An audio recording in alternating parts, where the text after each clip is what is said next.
Oh, hey, Alice. You popped in at a good time. We got Matt Wagner, aka MNERVA, joining us this evening. We're gonna have a good talk. Thanks for coming, man. Hey, thanks so much for having me, dude. This is gonna be fun. Yeah, dude, I caught your one at the writers rounds you were at what was it? Oh, cross-eyed critters. What a Cross-eyed strange, Critters. That strange. was that place was so cool. I'd never been there before.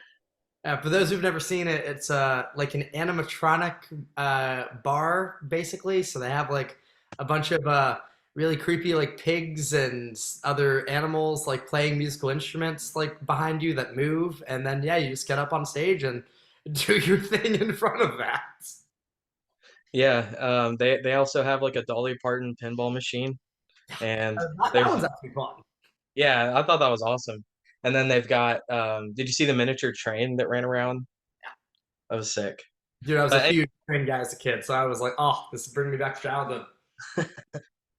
but anyway, I saw you play there, and I was like, man, I really want to talk to this guy. You mentioned a story I want to get onto in a minute, but before that, there you just released a song of collaboration with Dawn called And Detox. That's out now. And then, is that correct? I got that right? yeah, absolutely. Okay. Yeah, I dropped that with them in on September 15th, and yeah, it's technically the first single from my debut album, but that's not coming for a long time. But it's on it, and it's great. Right on. And Yeah, then either it's out already or it'll be out in a couple of days. You're releasing a music video as well. yeah. So my biggest song is called "Sorry Forget About Me." It's just crossed 400,000 streams about a week ago, which is just mind blowing to me. Like, I always knew in my heart that song was going to do well, but I didn't think it was going to do this well. And it continues to get me new fans often, which is wonderful. And yeah, I've never done a music video for it, and so I had my good friend Anastasia Elliott. She had this video concept that I just loved about turning me into a child and like having like this child love story play out, and then having like this kid just be a total like asshole to this girl, and then like have us both age up and then have her reject me later, and it's a lot of fun. So getting to work with kids was a blast. That's awesome. That's funny. She's popping up everywhere. I just interviewed Bran Merritt last week from Sleep Nation, Oh and yeah. she was in his music video as well. Yeah. Like Oh she's dude, he's a visionary. also the book we do a book club here on this show once a month also. And Anastasia actually I recommended the book we're reading this month, which is The Vor. Oh Um, damn, okay. yeah, she's a prolific artist, absolutely brilliant. Oh dude, like truly one of the best artistic minds I know. Yeah, for sure. I just realized behind you the lightsabers too. I like how you're in the middle of like, yeah, that's awesome. It's Yeah, no, I'm going from light to dark, other way around from dark to light, if you will. all about balance. Dude, it's man, I'm gray Jedi if I've ever seen one, but with my goblet over here, peace is a lie. There is only passion. I can quote the whole Sith code. It's a problem. Oh man, my roommate is a huge Star Wars fan. I know a lot about it, but I mostly know more about like production stuff, like George Lucas. And it's like I love George Lucas probably more than I love Star Wars, just because he's Honestly, so fucking brilliant and he weird. changed the entire industry. Just the way that we look at special effects, the way I mean, my God, Star Wars was an independent film. Most people don't know that, and it's like Yeah. he said, "Fuck it, I'm gonna like do this my own way." And then movie makes so much money, he uses all of it to finance the sequels and bets his whole life on that, and it still goes well. He's insane. Did you know his first? Dies of tragedy. Yeah, yeah, he's brilliant, and it's like it's such a weird.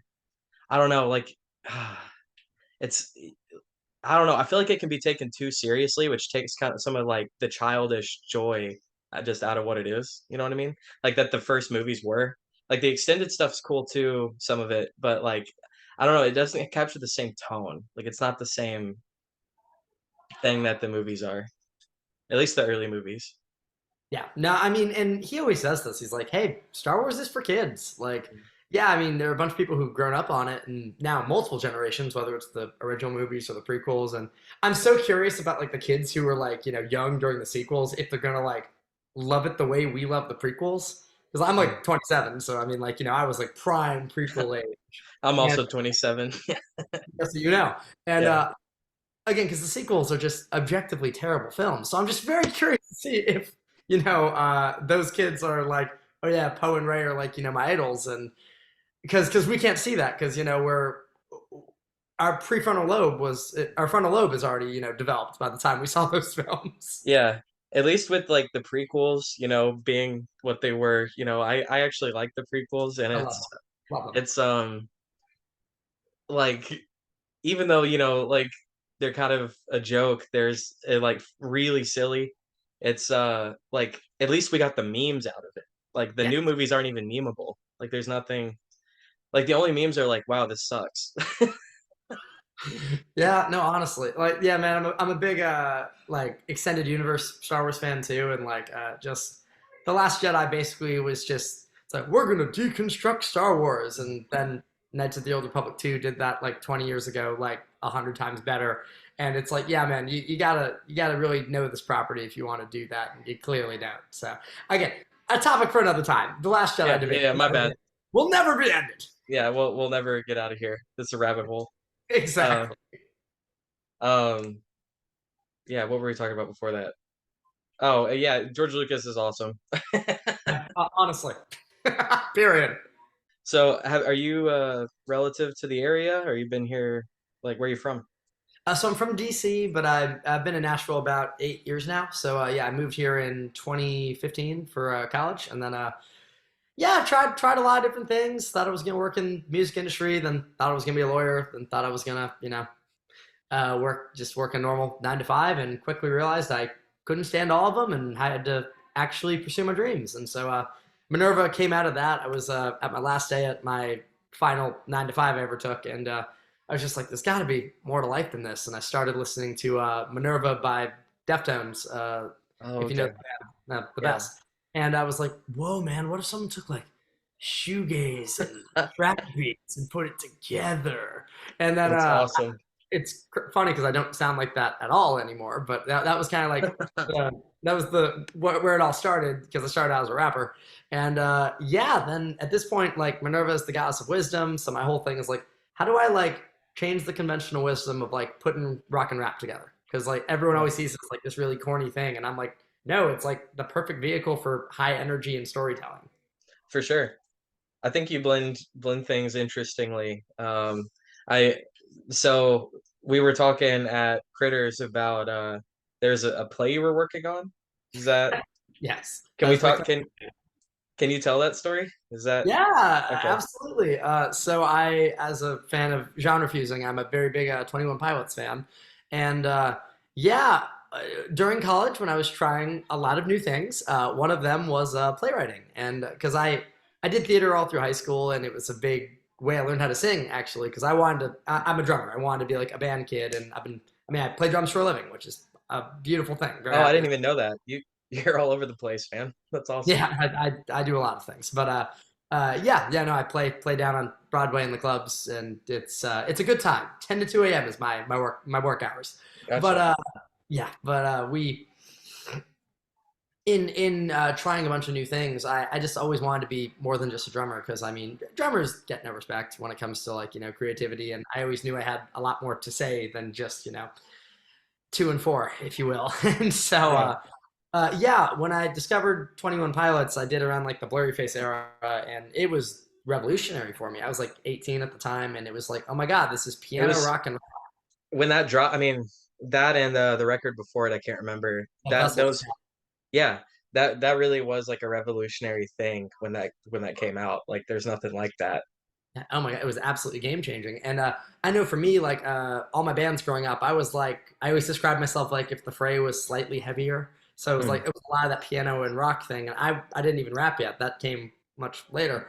I got really into rap in college. And yeah, so when I found them, that was like, oh my God, this is everything. And then I found the concepts behind Blurry Face, how we all have this this alter ego that represents all of our insecurities and our flaws. And I was just so enamored by that. Little did I know, I needed a lot of therapy at this point in my life, but I did not know that yet. And so, yeah, I had a lot of just trauma from friends committing suicide, and the unfortunate things a lot of our generation goes through. And yeah, the this show was basically what I did was I wrote a 21 Pilots jukebox musical. I took all the songs from Blurry Face, put in a couple songs from Vessel and the self-titled record, and then yeah, just wrote a whole script about this kid named Dylan who was 23 years old, a one-hit wonder songwriter, and basically just followed the lyrics of the songs to find a story. And little did I know this story was just my life that I was soon writing. I mean, when I finally finished and dropped the musical, I was 23 years old, and I mean, I basically had just become the main character at that point. I mean, literally, like my girlfriend's name is Katie. The female lead love interest name is Katie in this show now, and it's like, I'm sorry, what? And then my girlfriend Katie, her brother's name is Dylan, and the main character of this show is named Dylan.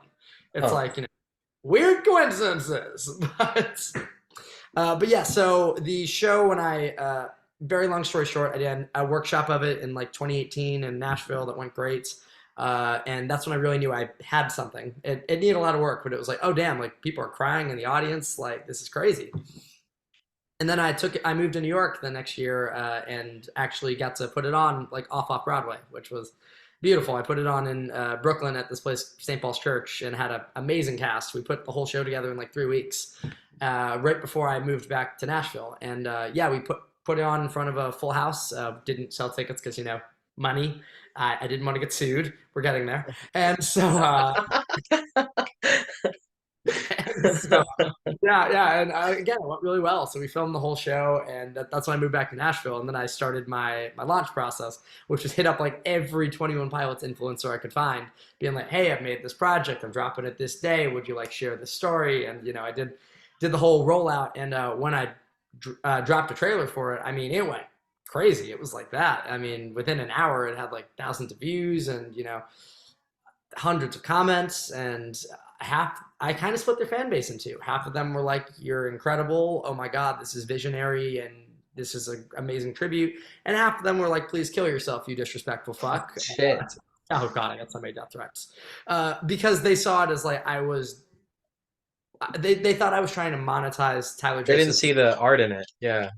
Yeah, well, and like there's some things I would do differently, like because I've had a lot of just death and tragic things in my life. I've become very desensitized to a lot of things. So like I had like pill suicide attempts like in the trailer, and it wasn't like obscene like he was convulsing or anything like that, but it's pretty obvious what's going on. And so it's like people would be like, "Where's the trigger warning?" And again, like things I know now, I'm like, "Oh, Yeah. yes, that was my That's an bad." honest mistake, right? Like, I don't Yeah, know. I wasn't nothing malicious Yeah. there, obviously, but Yeah, yeah, yeah, obviously. It's just like, I don't know. That's a silly thing to be upset about. Like, like I understand, like, hey, maybe you don't make an edit, but like to yeah. like criticize you for it's kind of fucked up. Yeah, and then I mean, a lot of them just thought I was trying to make money off Tyler Joseph's mental health issues, which again was just not at all the intention. But yeah, so I was trending on Twitter for a sec there, which was crazy, and people still tweet about me to this day, actually, on That's this. awesome. I Whenever I mean, want to kind be, of. whenever I want to be masochistic, I go look it up. It's great. Yeah, actually, I'll tell you the end of the story. Then remind me to cycle back around. But yeah, so eventually, Josh Dunn saw the trailer, liked it on Instagram, and me and all my team, we were freaking out. We were like, "Oh my God, he likes it! What?" And yeah, so unfortunately, though, this goes on for like 2 weeks, and this was like the most stressful 2 weeks of my life. And so I found the manager's contact information. I just sent him my pitch. I'm like, "Hey, this is like what I got, and like." This is why I think the show could be important. Here's my script, yada, yada, yada. And unfortunately, I did end up getting a cease and desist letter from their. Oh, sorry. Go on. You are so good. No worries. Which I always knew was a possibility, unfortunately. But at the same time, hey, I had a dream and I had to try, and it really worked out because whenever all that publicity I got from this was just became fuel for MNERVA. So I Yeah, mean, Alternative Press wrote about me, iHeartRadio wrote about me, Kerrang wrote about me, and that's yeah, awesome. I was just getting followers like in the hundreds, just from this project of like, hey guys, like this project didn't work out, but I'm about to release my first single in like 3 weeks if you're interested.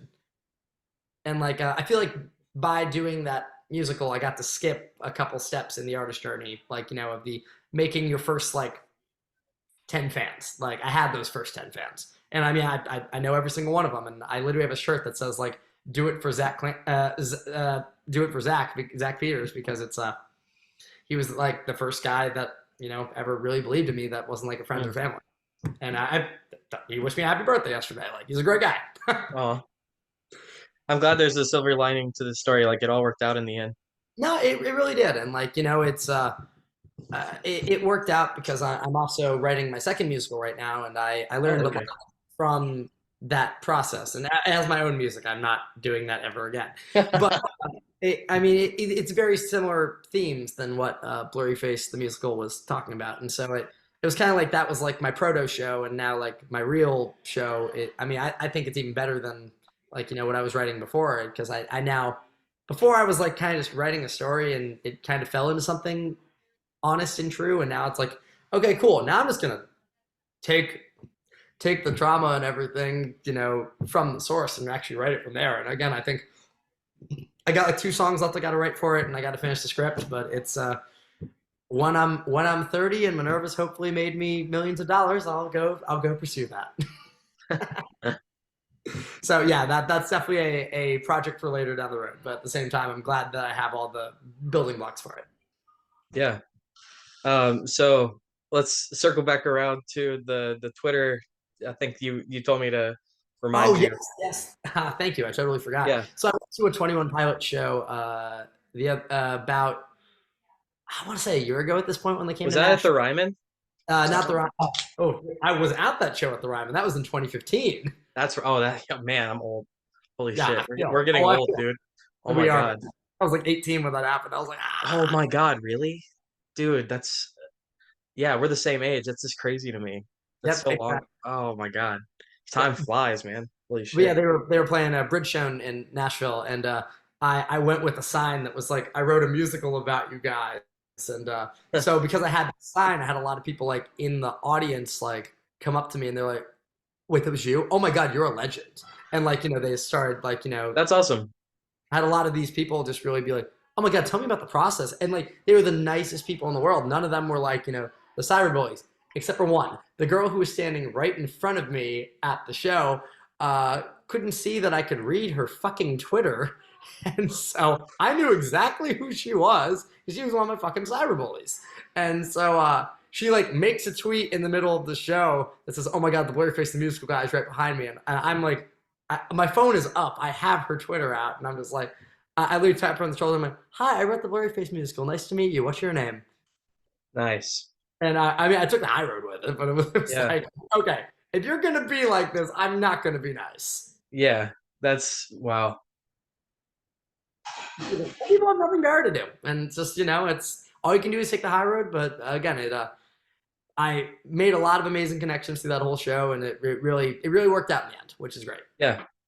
That's awesome, man. It taught me how to be an artist, honestly. Like how deeply you got to think, like and the depths you got to dig to in order to write a musical. Like, do you watch It's Always Sunny at all? Yeah. Yeah. Like, I mean, it's like the Nightman Cometh. It's like no one Yeah. just writes a musical. What's your angle on this? That's funny. Yeah. So I mean, you're working on another play now, another musical now, and you're just finished an album today. Is that I literally this morning I just wrapped production on my debut record as MNERVA, which is so happy. I'm so excited congratulations, about it. dude? You're doing a lot Thank you. of things. That's awesome. Somehow, but I don't sleep, but it's cool. Something will work eventually. But yeah, so the album is called From Beginning to End, and it's a concept record about my last relationship, actually. So I really just went in on the theater side of my influence on this one. Like, it's not like it sounds like a musical. They're all like pop punk songs and like rap rock songs. Like, that whole like Linkin Park meets Blink-182 meets Hamilton is what I always say. Okay. And so, yeah, and actually, I at the show you saw me at, I played the first song from it. It's called "You and Me," which was originally written for this musical that I'm writing, and then my scriptwriter said, "Yeah, you know how you had like the main love interest getting together at the end? Yeah, I want to break them up." And I was like, The best song in the show. So I rewrote it and repurposed it for MNERVA, which was great. Nice. That's spoilers on the they break up, but that's okay. It's good for him. I promise it is. He needs it. He Oh, needs to okay. leave me alone. Gotcha. He's got a lot of stuff to work through. What did your parents listen to growing up? Like Oh what was in yeah. the house So or in the car? yeah, my dad's a big classic rock head for sure, but big jazz guy too. Like my Okay. parents actually met in a jazz trio.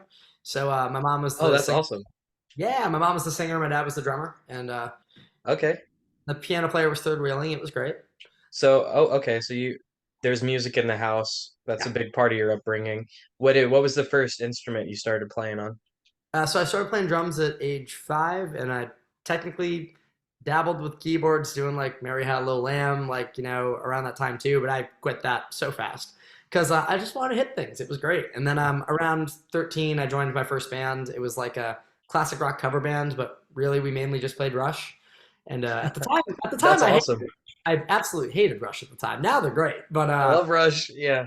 oh, dude, it's the best. Neil Peart's is insane. But I mean, at 13, having to learn like Spirit of Radio for my audition, I'm out Yeah. here being like, "What is this intro? What?" You're like, I fucking hate Rush. I know, exactly. And my dad's a drummer, and he's like, "Yeah, no way these 12-year-olds know how to play that. They're playing it like note for note. He's doing like all Yeah. the getting fills and like, I mean."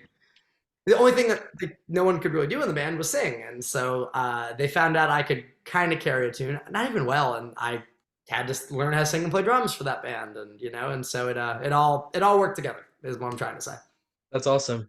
What about your mom? What's her music of choice? She was a big Carole King fan, big the Carpenters fan, like very big into like soft pop rock type of Hmm. stuff. And I mean, there was like a lot of like Maroon 5 in the house, Coldplay in the house, so much John Mayer. Oh my God. I think when I hear Room for Squares, it is just family dinner. What I see in my head on that one. Do you have siblings? I do not, just me. Just you. That's the That's a best. yeah. Did you grow up with religion in the house, or was that not really? My mom is a very devout Catholic, and I mean, I went to church every Sunday type of thing. I think faith is a beautiful thing. I definitely believe in God. I would not say I'm like a very religious person, though. I would say that, like, it's judged me a lot over the years, and I just, especially, I went to a very conservative Christian college and just Gotcha. was not my thing. You said And you went to college here, right? I did, yes. I went to Belmont, but don't tell anybody. I'm not telling anybody. Um, We'll cut that out of the interview. It's fine. yeah, the reason I ask is I was gonna see if you like sang or did anything in like choir or anything like that. Like, So I came to all that stuff so much later in life. It's funny. I actually just directed a choir for my record that I just finished. The last song, it mashes up like every song that comes before it, much like a musical would. So yeah, I put together like a 20-person choir, and I'm like out here like like doing the whole thing. But yeah, I only got into any of that stuff because of musical theater. Because mm, my high school I went to had no band program, so it was very much like, all right, well, I gotta make it happen, and I gotta yeah, get whatever musical education I can. And I mean, I got a lot out of it. And those crazy kids were just exactly the type of people I love. So I was very happy with that. nice. Yeah, That can be like a good place to learn things, like to harmonize, for example. yeah. No, that I do. God, melody and harmony did not come easy to me at all. And no, because I'm a drummer. It's like Yeah. I Okay. got Fair enough. Yeah. rhythm. I can do picture. Like, yeah. I mean, oh my God, college was just basically a crash course in forcing music theory down my like throat. I was a songwriting major, so I mean, like the way I look at music is very mathematical. It's very formula driven, and it's like, okay, cool. Well, you do this chord progression, you got these semitones moving this way. That makes sense. And meanwhile, all my friends are like, oh no, man, you just feel it. And I'm like, I don't know how you do this. Like that's Do you absolutely. do you think that's because of your like formal education with it, or were you always like that? I've always been a math head, like since I was a little Okay. kid. Like I struggled with like reading and writing, like which is hilarious because I only do that now. Uh, Okay. Yeah, but yeah, I was much more math and science kid, and so it just made sense to me. It's like, okay, well, you got 8 notes in a scale, and if you do this and this, and like I love using math to like manipulate people. And that sounds terrible. It's like, no, no, straight up, you can use math to completely make people feel a certain way, and you can even Mm, use math in like lyric writing. Like I have like literally I want to write a book about this one day about the formula of like the 4 line structure and like how simple like you start your first line with like setting the scene of the idea. Your second line goes upon that. You then got a free line, and then fourth line you have a punch line. If you end on the word me or you or like a lot of these like a lot of these emotionally charged words, you're going to make someone feel something. If you don't feel something every 4 lines, it's a bad song, mm, in my opinion. interesting. And I so, mean, like, yeah, that makes a lot that's of my sense. way of Yeah. making music math. Yeah. That's cool. I think that that reminds me of have you ever read The Phantom Tollbooth? I'm not, no. It's a children's book. Hmm. Um, there's a kingdom of math and like a kingdom of letters, and it's like a lot of concepts kind of personified. Cool, okay. Yeah. The bringing the two of together. Like I do poetry and I'm working on a novel right now. Awesome, okay. But I'm not a music guy. But I think the real beauty is when you can bring numbers and letters together to Oh, like yeah. yeah. Are you an anime guy at all? Yeah, I was a weeb growing up. Not so much now, but still kind of. Hell yeah, hell yeah. Like, I look at, like, the way Hunter x Hunter, for example, if you've seen that, Yeah, yeah, uses. yeah, yeah, yeah. That's the shit. That's one of It's the best ones. Oh my god, it's completely math, but also it's like it's the extreme creativity of like what can you do with these powers? And it's like, okay, cool, like you have your hard magic system, but then Yeah. your application of it, that's where the creativity is that That's comes together in your two brains. that's a really interesting way of putting that. I like that. Yeah, there's like a like that actually I'm a really big into like epic fantasy, like Tolkien and Devore, which is what we're reading right now for the book club. Yeah, yeah. And like that's my shit. And I don't like for example Harry Potter because it's a very soft magic system. It's like how does it work? Well, I don't even think the author knows how it works. It's I mean, like she keeps revising it every yeah, every fucking week. yeah, but like something like I love Witcher and like the Game of Thrones books, not the show. Like well the show was good for a while, but It was so good until season it 7. was so good for a while, yeah. And then the but like that has a great magic system too, and it's very like I'm working on a fantasy novel right now, and I kind of something I try to do is like make it believable, Yeah, like it could happen in your life, and I think there's a lot of truth in that because like what we're doing right now is magic. Like I'm making lip flaps, and you telepathically understand what that means. Like language is magic, music and art is magic. And I think people kind of don't believe it exists because it's like right here. It's like they're looking over here, but it's everything we do. yeah. And at that point, like I have a friend that's very like one of my best friends is very like logical atheist type character. And I love him to death. But he's like, well, isn't at that point it's just kind of semantics. Like if everything's magic, that word has no meaning. And I'm like, well, yeah, kind of. Like I don't disagree with that, but I think there's a beauty in looking at a flower and calling it a rose. Like there's the way we can talk about and illustrate things is like music is it's just a beautiful thing. It doesn't have to be literally true, but the way you tell the story um Don't let the truth get is in the way of also the true. Yeah. yeah. Yeah. I So dude, going sorry. off that same point too. I mean, like, look at like, I mean, a big reason I believe in God in general is because, like, I mean, look at the universe, dude. It's like you change one decimal of a number in the golden ratio, and life dies. Yeah. And it's like, oh my God, like like you look at the formula for like oxygen and like our lungs, and it's like, I mean, that you change one small thing, life ceases to exist, and we're just like a graveyard, and it's like that's crazy. Yeah, the Goldilocks zone. Like yeah, Yeah. it's crazy, man. Life is very, very precious. It's easy to take it for granted because I mean times are weird right now. Meaning is kind of like at an all-time low, where people have a hard time. Um, a lot of people are lost. Yeah, I Um, get on myself a lot whenever I get on like nihilistic streaks because it's like it's not cute. It's just not. Because like like the moment like I brought up Kotor before, but there's a great quote from the second game. Apathy is death, and I really do believe that. Like the minute you stop caring, you might as well be dead. yeah, And it's like I don't want you to be dead. Do not misinterpret that. But like it's the but type of thing yeah, where it's like you're you need already dead. Yeah. optimism because then without it, like you're just gonna exist. And Hmm. life is not meant to just exist, it's meant to live.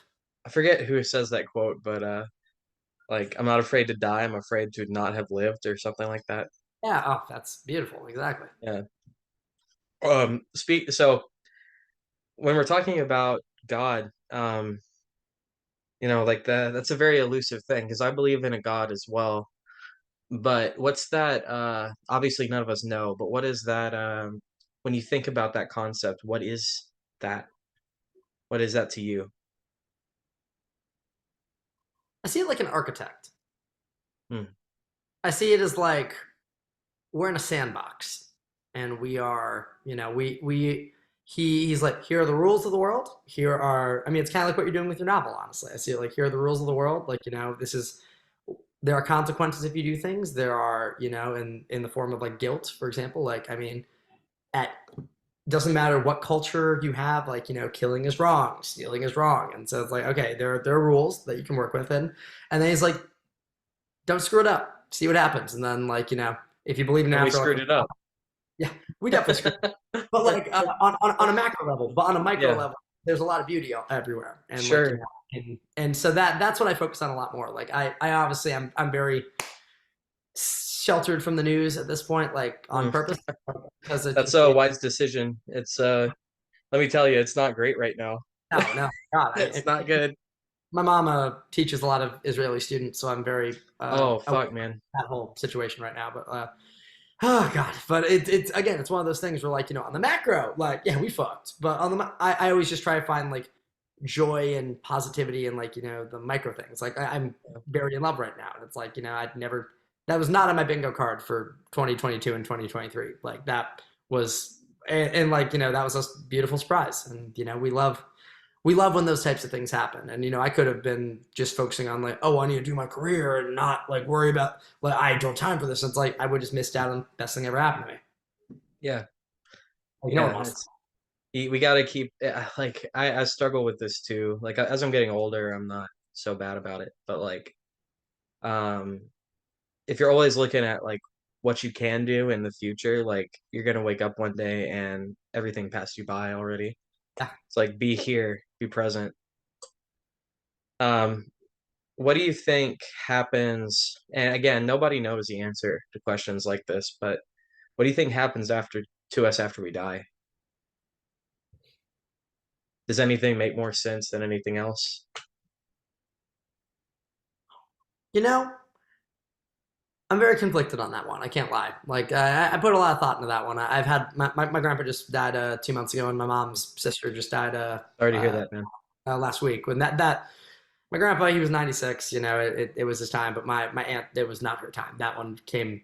I mean, my family's pretty broken right now, actually, about that, and that was a waste. Like there was no reason for her to die, and I don't know what the lesson is in there. And the only thing I can hope, and that's what faith is. Faith is belief in something you can't prove. And my Yeah, my hope and faith is I'll be able to like be able to see her again one day and be like, so you knew all the answers. How was watching the journey? yeah. Yeah, you know It's what I like mean. But I have no proof for that, and like I'm a very logical mind person, so that really is just my okay, like I hope this is true, and I have to just kind of take a leap of faith on that one. I think that's a beautiful idea, and I hope you're right. Like, Yeah, um, it's like pop, like you're under the water one day and you just pop up, and she is like, "Welcome here." Like, yeah. yeah, and Uh, I definitely it's one of those like I don't know, just of all of my family, she was one of the best supporters of me, and I really miss her. I don't have any. I don't know either, but one of the only thing that doesn't make sense to me is that it stops. I think everything I kind of feel, and I can't explain this, but like intuitively, I kind of feel like if this exists, everything exists. Mhm. Um, and there is no death. We just kind of transverse. We've probably been here before or somewhere. One of my greatest, one of my favorite, or not greatest, but one of my favorite theories is the this is actually hell, like the Christian hell that we're living in right now. And so just think about it. Like, no matter what we do, we always die. Yeah. And then if you believe in reincarnation, we're destined to do it again for an eternity. Is that not hell? All this Israel stuff has got me thinking about like the Torah because I grew up very religiously. I was Yeah, raised as a Jehovah's Witness, and yeah, gotcha. it was a very big part of my upbringing. And Yeah, it took me a while to get to this point. Like when I turned 18, I moved out. I was mhm. homeschooled too, so like that was all I knew. And Yeah, like when I got away from that, I was very like hot topic atheist, just an obnoxious. Uh, yeah, hard yeah, flip, right? yeah. And it took me a long time to get to the point I'm at now, but now I have a very like healthy respect for scripture because I my problem is I think 95 to 99% of Christians have no idea what the fuck it means. Uh, They haven't like even read it. that was something kind of crazy to me coming out of the upbringing I had is like I'll talk to other like I don't claim to be a Christian and mostly because you have to walk the walk, you know? Yeah, It's more than just saying that, and I know I'm not that guy. And but which makes you more. it's an effort too. Like you can't really judge. It's all about how much you're trying. But Yeah. like um anyway, I'm derailing. I fuck, I lost my train of thought. The oh, but that's something I'm kind of realizing is a lot of people that do claim to be of this faith, they've never read the Bible. They don't know what it means. They just like to And judge on it. yeah, and like the Torah specifically, like the Old Testament, is when you really start getting into it. Like there's Gematria, which is like Hebrew. When you read Hebrew, if you're like an ancient Israelite, it's the letters and the numbers at the same time. Like their alphabets are the same as their numbers, which comes back to what we were just talking about earlier, actually. Yes, it But does. but like so when they would read scripture, they're reading number patterns and words at the same time. Yeah, So like we can sit there and like decipher it A equals 1, B equals 2, C equals 3, that like that. But the fact that they were able to create these equations and secret hidden like sacred geometries all throughout it. yeah, And they're also able to tell like a more or less competent story too. It's like how the fuck did they do that? yeah.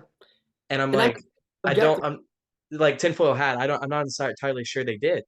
I think there's either divinely inspired or like there's aliens involved or some kind of other force, you I know? mean, objectively, it's one of the greatest stories ever told. Why do you Yeah, think it survived the test of time? Like, I mean, my God, like one of my favorite musicals is Jesus Christ Superstar. Like, whether or not you believe in God or not, I mean, it's a beautiful piece of art, and I mean, it's a story of betrayal. It's a story of self-sacrifice. It's a story of healing and forgiveness, and I mean, it's kind of got everything. I'm just saying. yeah. I And think on top of that too, like talk about ancient Hebrew with I mean, I'm always been so enamored by, the bastardization of the Bible through translation over the years. I mean, my God, like the King James Bible, it completely rewrites whatever it wants in order yeah, to like, hit an agenda. And it's like, no, you haven't actually read the Bible unless you've read the actual Hebrew. And sure. a few of us can. Absolutely. I totally agree with you. My friend Danny is a theologian, like he studies Hebrew specifically, and like the stuff, like a lot of it's hidden knowledge. Like even a lot of Jews don't even know about like the hidden concepts in there because they call it Kabbalah in Judaism, where it's like you have to be initiated into. Yeah, I think you have to be like over 40 years old, and then you have to be initiated into it because the concepts are so mind blowing that like you could go crazy.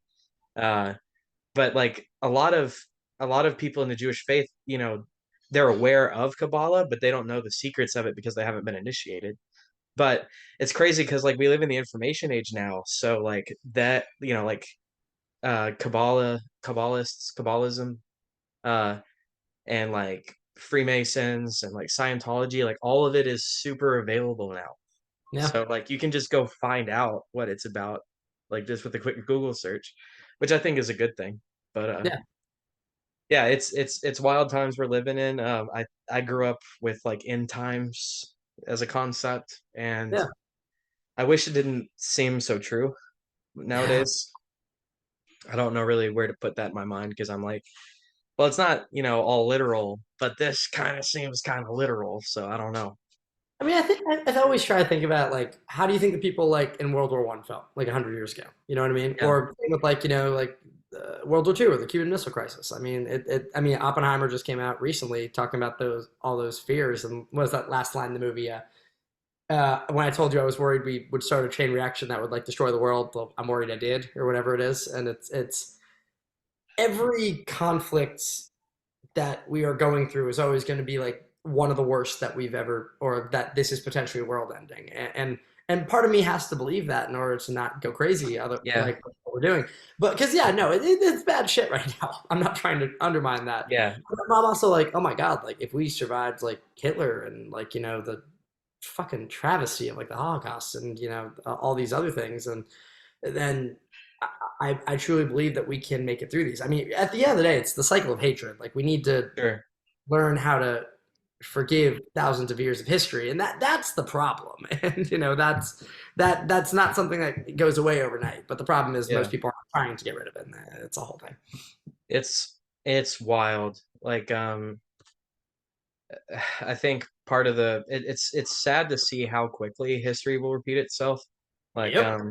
there's a lot of emboldened Nazis right now. Like people that, you know, were a little bit less, you know, vocal about their ideas now feel emboldened to talk, you know, this hateful rhetoric, and it's like it's dark. But anyway, let's not dwell on that too much. What is the meaning of life? Ooh.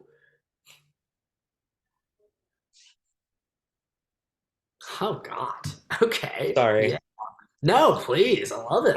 I'm actually asking because I don't know. Like Yeah. No, what no, is of course. I would say the meaning of life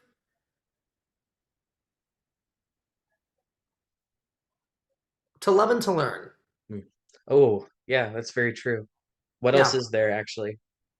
Nothing. That's it. Like at the end of the day, it's you find meaning from the people in your life. You find yeah, you find comradeship and connection. We are a social species. Like we need other people. Like it's funny. The older I've gotten, the more I love being alone. Oh, I love it. I love it so much. But like I think that's because I know I have someone exceptional to come home to. And like if I didn't have that, I think I'd be like losing my mind. Yeah. And like I mean I was miserable and single or in bad relationships for years, and I mean I was all I wanted was to find that real love type of thing. And then yeah, to learn I would say is I learned the dumbest things. Like I know One Piece's world probably better than I know our actual world. And like at Dude, the I same love One Piece. oh, dude, it's so good. It's the Dude, you want to talk greatest stories ever told. That's on the list. I fucking love One Piece. Who's your favorite Straw Hat? Oh, Robin or Sanji. It's a toss Hell up. yeah. For Yeah, me, Zoro's always been my favorite, but I those mean, are he's great. solid choices. I love Yeah, Robin. Robin's what's it called? Zoro's top four for sure for me. Yeah. I'd probably go Robin, Sanji, Luffy, Zoro if I had to go like immediate rundown. I flipped on a Toonami, like just a live stream on YouTube. Like apparently Mhm. they do that. I didn't even know. And it Okay. was yeah, like Adult Swim does a 24-hour live stream of fucking Toonami cartoons. It's awesome. Okay, well Um that's exceptional. and fucking it was Attack on Titan was on, but it was like one of the last ones. And I Mhm. like I've got nothing against it, but I quit watching it like years ago. I'm just not caught up. I've got nothing against it. Dude, it I, gets so good. It gets I'm so like good. It was one of like the last episode. I'm like, what the fuck is happening? What the Gen- fuck? This is not about giants anymore. What the fuck? no, actually it's the whole fucking Israeli conflict. It's an allegory for that. That's what it It's is. crazy. Yeah, Oh, I mean, like, that's a good market. point actually, because reality. I have a theory that we only ever have told one story. Yeah. I think as writers, you and I probably understand that. Like Oh yeah.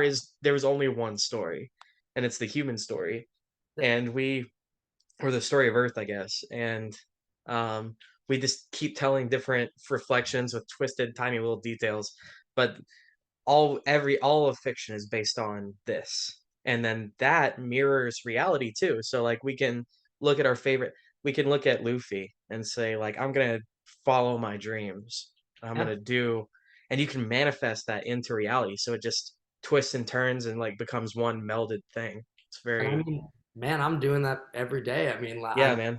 I want to be king of the pirates is I want to like, like not work a real job. I want to like, be able to like sustain myself off my creativity, whatever Yeah. form it takes. And And like that is a level of the king of the pirates dream.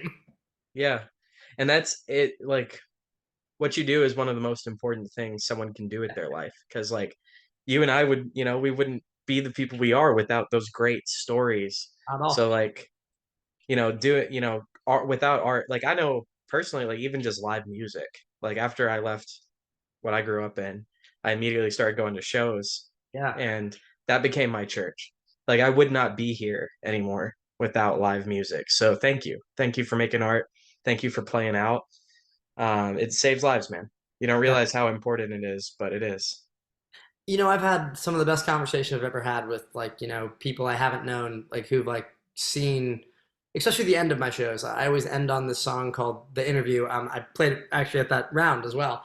And no matter how long my set is, it's 3 songs, it's an hour and a half. Like I always end there because at the end of the day, my motto as an artist is it'll get better than this. And like, I mean, that stupid shonen hope that was like brought into me as a child, like from like Naruto and One Piece. I mean, I really try to like keep spreading that through like what I do, because I mean, yeah, the minute nihilism is all you believe in and you stop thinking it will get better than this, then manifestation's everything. You're just going to meander throughout the rest of your life and be a shell of yourself, That's and an that excellent point. Yeah.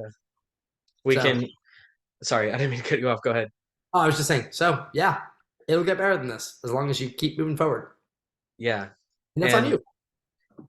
you make a good point too about like, if you're not manifesting that, then you are manifesting stagnant. So you're manifesting something negative. Like you are doing it whether you want to or not. So you might as well like manifest something positive. Yeah, exactly. And I piss off a lot of my friends with that because, like, sometimes you want to wallow. I've been there. I get it. And you can have the time for that. But at the same time, it's like, yeah, you need to, only you can better yourself. No one else can fix you. No one else is going to, like, we're all fucking selfish creatures. Like, we got to put on our oxygen mask first before we can help out the person next to us. Yeah. That's a good point. And you can turn that darkness and that wallowing in it into some really fucking good art. And you just got to Yeah. learn how to channel it, Don't let Yeah. it consume you, but like I think we all got to release it. Like I know like personally like writing is very therapeutic, and like um it's I don't do it because I want to. Sometimes it's actually really hard, like to like emotional. And it's like I have to, and I think that's I'm sure you can relate to that. Like you have to do that. Yeah. Otherwise you'd go insane. For me, it's more performing than writing. Like writing is Mm. huge for me, but like the actual, I mean, live performances. I mean, the fact that I get to do that on like for a living, like with drums at this point, I'm like, cool. Now let me just do it with singing, and I will be the happiest person alive, please. Yeah. And so, but yeah, I mean, it's that actual physical release. I mean, my God, like it's Mm. getting. I mean, my therapist always says like when you make art, it pushes back the darkness ever so slightly, and like and that's just the truth. I mean, in any form, and like Yeah. and I feel that way about learning too, which is why when you asked me the meaning of life, that's why I said learning too. I mean, I'll spend hours just going down rabbit holes of finding things I'm interested about because it makes me feel alive. It makes me feel like, okay, cool, there's a purpose for me being here. It's to get it's get and disseminate as much knowledge as I can, even if it's on something as stupid as like like the inner workings of like a world. But that's like, am I ever going to need this knowledge like for my own like practical life? No, but it gives me joy. Yeah. This is this episode when it goes up will be like in the mid 150s. And Yeah, so we've done a lot of them plus like 20 book clubs now. We do one of those a month. So like we've had like 170 episodes of this, and like it'd be nice one day if like it started like I've invested money into it, not a lot, but like if it like so started like paying me instead of me paying it. That's the dream, right? That'd be well, that'd be that'd be cool one day, but like I'm already consider myself successful at what I'm doing because I'm just enjoy talking to yeah, people, like having these kind of conversations. Like you were talking about getting older, and it's like I don't know, I think about this kind of stuff all the time. And yeah, like it's really, we need people, we're a social creature. We need we need community in our lives. And I think yeah. that can be kind of uh not easily accessible for people. No.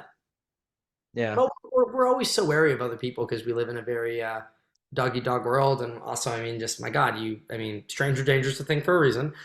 But at the same time, it's like, and it's funny. I even find myself doing this. Like, if someone's like, "I love you" to me, and it's a little too early, I'm like, "Okay, red flag. What are you doing?" No, no, and not just in relationships. I mean, in friendships too. It's like, bitch, I don't know you. You work for the FBI. Get away Well, from me. yeah, yeah, and it's like you need to, and how fucked up is that? It's like all we want is Yeah. humans, like is love, and but at the same time, I'm like, you open yourself up too much, you're gonna get hurt, and I've had that a lot. And again, it's like I feel like a hypocrite saying that, but it's just like Hmm. it's It's so hard. hard to navigate. Yeah. I'm very much like a humanist. Like I believe in the good of people. Mhm. And with with some very, there's some extreme examples of that not being true, but like overall, like people are good. And I think what's making people not so good is this sick society we live in. And I really do feel like, again, tinfoil hat, like that there's another force like making it the way it is, Yeah, whether it's aliens or spirits of some kind. Like yeah, there's something outside of humanity that's oppressing us and making us have wars. Because I don't think we're really like this at our core. yeah. I think greed and power are crazy feelings, and I mean, I've seen a lot of people get corrupted over those types of things, and Yeah. it's the type of thing where like some people shouldn't be put in those situations. If you don't have your personal life in check, you should not be. This should not be accessible. Yeah. You're right. It could be something as simple as like the spirit of greed Yeah. consumes people and possesses people. Um, yeah. So moving on a little bit, this is something I ask everyone. Mhm. And I used to ask people if they had any ghost stories, but what I really mean by that is, have you ever experienced something that you can't really like rationalize with logic? Oh, absolutely. I was like 2 years old. My grandmother died right before I was born. Told my mother, "You're gonna get pregnant." Got pregnant immediately. And then apparently I just talk to someone randomly in my house all the time. And so my mom put up a photo of my grandmother, like I was like 2 years old, and I just look at her, I'm like, Grandma Peggy. And my mom just goes white. She's like, "How do you know who that is?" I'm like, "It's Grandma Peggy." And then apparently I'd just be like talking to her all the time, like as a kid. And like, I don't remember any of this shit, but I'm over here like, that's just wild. Mm, So it's like, that's yeah, like, little guardian angel situation right there. that's awesome. I think life is we have no idea what's going on. Like the more I'm learning and the older I'm getting, I'm like, oh, I don't know shit. I Yeah. thought I knew shit. I don't know But anything. love and learn. We're all Yeah. we're gonna learn a lot more shit before we're done, man. Yeah. 27 Club for us. Yeah. Let's just make it a few more months. Yeah, We got right? this. Exactly. I gotta make it a year. I just got here, but Yeah, I'll be 28 in April, so I'm over the hill now. oh yeah, oh yeah. Well, you got this as well. Yeah.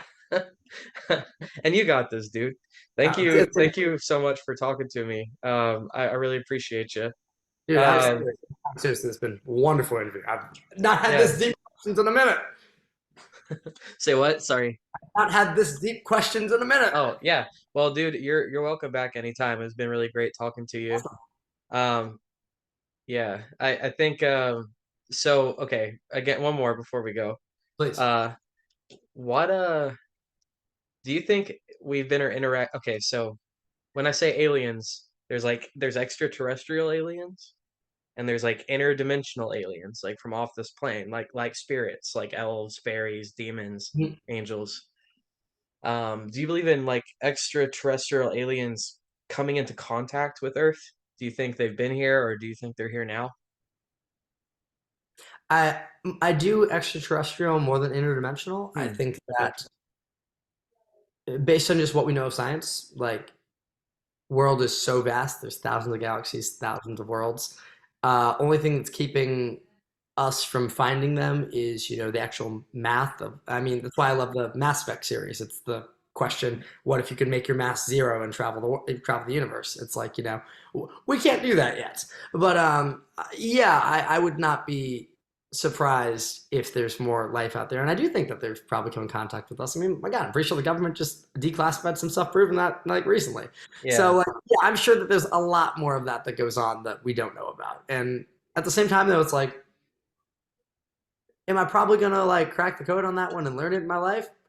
Probably not. But at the I same time, think I think it's dope. I think we might not crack the code, but we're gonna learn probably in our lifetimes. I think it's getting weird. I'm definitely a believer. I think there's life Yeah, outside this plane and outside. Like some DMT trips and like psychedelics have made me kind of yeah, have trained that opinion. But yeah. Absolutely. I think there's there's life everywhere in every little nook and cranny. Even if we can't just see it in our immediate surroundings, like who are we? Yeah. I think they've been here before too, just for the record. Like, Oh I yeah. Oh, think, aliens. Absolutely. yeah. Well, anyway, sorry, forget about me is either out in a couple of days or out now. I'm sorry, Alice. I don't know exactly when this is going up, but if it's out now, I will put it in the description. Definitely check out Matt Wagner and all of his projects, including Minerva. You've got sorry, forget about me is out now. The video for that. You've got an album coming out. Did you say what the name of that was? We talking about that? It's called From Beginning to End. It's not going to be out for a while. It's Okay. just, it's going to be a minute. Yeah, still putting the touches on that. You recorded the raps for that, so understandably it'll be a little while. But keep an eye out for that, and any other Matt's projects like the play working on Yeah, or is it's called finished. what? It's called What's Written, and it's almost done. Hell yeah, dude. Yeah, thank you again, Matt, for being here. I'd love to talk to you again sometime. Yeah, dude, literally hit me up anytime. This was a blast. Thanks so much, man. Cool, man. And Yeah. Alice, we will see you next week. See ya.